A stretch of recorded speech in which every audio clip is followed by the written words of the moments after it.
అందరికీ నమస్కారం. Ram Charan sir, very much thank you for blessing us. So మనకు లైఫ్లో అవసరమైనప్పుడు గార్డెన్ ఏంజల్స్ వచ్చి మనల్ని ప్రొటెక్ట్ చేస్తాయని చెప్పేసి అంటూ ఉంటారు. అట్లా నా లైఫ్లోకి వచ్చిన ఇద్దరు ఏంజల్స్, ఒకటి మా స్వప్నమ్మ, రెండు రోషన్. ఈ సినిమా ఈరోజు మొదలయ్యి పూర్తి చేసుకొని ఫినిష్ అవుతుందంటే ఒకటి మా స్వప్న గారి సంకల్పం, రెండోది రోషన్ నమ్మకం. రేపు పొద్దున 25వ తారీఖున ఈ సినిమా హిట్ కాబోతుంది. దాంట్లో 90% క్రెడిట్ వీళ్ళదే, ఒక 10% క్రెడిట్ మాత్రం నాది. ఎందుకు వాళ్ళు గార్డెన్ ఏంజల్స్ అనేదానికి ఒక 2 ఉదాహరణలు చెప్పి ఆపేస్తాం. ఒక 4-5 ఇయర్స్ బ్యాక్ స్వప్న గారిని మొదటిసారి కలిసి కథ చెప్పడం జరిగింది. తన కథ నచ్చింది. సో ఆ టైంలో కరోనా అవన్నీ వచ్చేసినాయి. ఎవరితో చేయాలి, ఎలా చేయాలి అని చెప్పేసి ప్లాన్ చేసుకునే టైంలో మా వైజు పాప పుట్టింది. సరే, మా పాప పుట్టింది, బిజీ ఉంటుంది, ఒక 3-4 మంత్స్ మదర్హుడ్, మనల్ని పట్టించుకోలే, మనం వేరే పని చేసుకుందామని చెప్పేసి నేను అది ఆలోచిస్తుంటే కరెక్ట్గా బాగా గుర్తు, పాప పుట్టిన 2వ రోజుకి ఫోన్ వచ్చింది నాకు. నైట్ ఇంకా హాస్పిటల్లో ఉంటుంది. ఫోన్ చేసి, ప్రదీప్, ఆ సినిమా ఏమైంది, అదే మనం ఎవరికి చెప్పాలి, కథ విషయకి చెప్పాలి, వాళ్ళకి చెప్పాలి, ఇంకోరికి చెప్పాలి మాట్లాడుతున్నాం. సో నాకు అర్థం కాలేదు. అంటే తనకున్న ఒక మంచి కథను సినిమా చేయాలనే పిచ్చి, ఆ పిచ్చిలో ఒక 10% మనకున్నా కూడా నాకు తెలిసి నేను గ్రేట్ ఫిలిం మేకర్ని అయిపోతా. అండ్ తను ఒక డైరెక్టర్స్ డ్రీమ్ ప్రొడ్యూసర్. జనరల్గా మనం ఒక డైరెక్టర్గా పోయి ఒక ప్రొడ్యూసర్ కథ చెప్పినప్పుడు కథ చెప్పడం ఒకటి, ఆ కథకు ఏం కావాలి అని చెప్పి మళ్ళీ ఎక్స్ప్లెయిన్ చేసి అవి తెచ్చుకోవడం ఒకటి. మిగతా ప్రొడ్యూసర్తో అది కొంచెం కష్టం అవుతుంది. కథ చెప్పినప్పుడు వాళ్ళకు ఏం కావాలి అనేదాన్ని కూడా మళ్ళీ ఎక్స్ప్లెయిన్ చేయాలి. స్వప్న గారితో ఆ ప్రాబ్లం లేదు. ఆమె కథ చెప్పినప్పుడు డైరెక్టర్కి ఎక్కువ క్లియర్గా ఆ విజన్ అర్థమైపోతుంది. నాకు ఇది కావాలి, టెక్నీషియన్ కావాలి, ఇది కావాలని అడగాల్సిన అవసరమే లేదు. కథకి ఏం కావాలో అది ఇస్తుంది.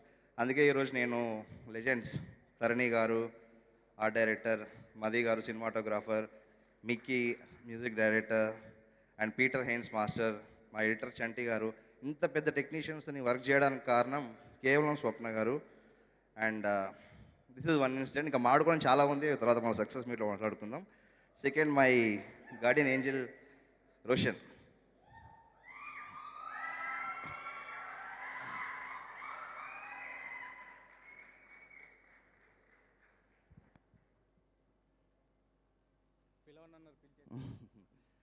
రోషన్ను నేను 3 ఇయర్స్ బ్యాక్ కలిసింది. 3 ఇయర్స్ బ్యాక్ అప్పుడు స్వప్న గారు ఎవరితో చేద్దాం, రోషన్ బాగుంటాడు చూడు అంటే ఒక 3 ఇయర్స్ బ్యాక్ వెళ్ళి రోషన్ మెసేజ్ పెట్టి కలిశాను. శ్రీకాంత్ గారు అందరూ ఇంట్లో ఉన్నారు. నేను వెళ్ళేసరికి రోషన్ ఎదురుగా నడుచుకుంటూ వస్తున్నాను రిసీవ్ చేసుకోవడానికి. చూడగానే అరే అమ్మ భలే అవి దొరికేసిండు, క్యారెక్టర్ దొరికింది, నా హీరో దొరికిండు. లోపలికి వెళ్ళిపోయినాక శ్రీకాంత్ గారు, విజయ్ గారు రోషన్ కథ విన్నారు, అందరికి నచ్చింది, అయిపోయింది, ఓకే, ఆల్ లాక్. దాని తర్వాత మనకు అందరికీ తెలిసింది కల్కి అది పెద్ద ప్రెస్టీజియస్ ప్రాజెక్ట్, అది జరుగుతుంది.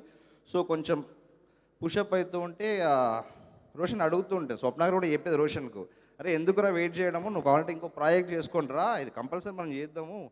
నేను కూడా రోషన్ వేరే చేసుకోనరా, ఎందుకు టైం వేస్ట్ చేసుకుంటాను, ఎందుకంటే ప్రైమ్ ఏజ్ కలిసినప్పుడు 21, ప్రైమ్ ఏజ్ ఎందుకు టైం వేస్ట్ చేసుకుంటానో చేసుకోవచ్చు కదా అంటే, లేదు భయ్యా అంటే అంత నమ్మకం ఎందుకు వచ్చిందో నాకు తెలియదు, లేదు భయ్యా ఈ సినిమా పూర్తి చేసినాకనే నేను వేరే ఏదైనా సినిమా చేస్తా. తన లైఫ్లో తన కెరియర్లో 1000 రోజులు నాకు ఇచ్చాడు, 1000 డేస్.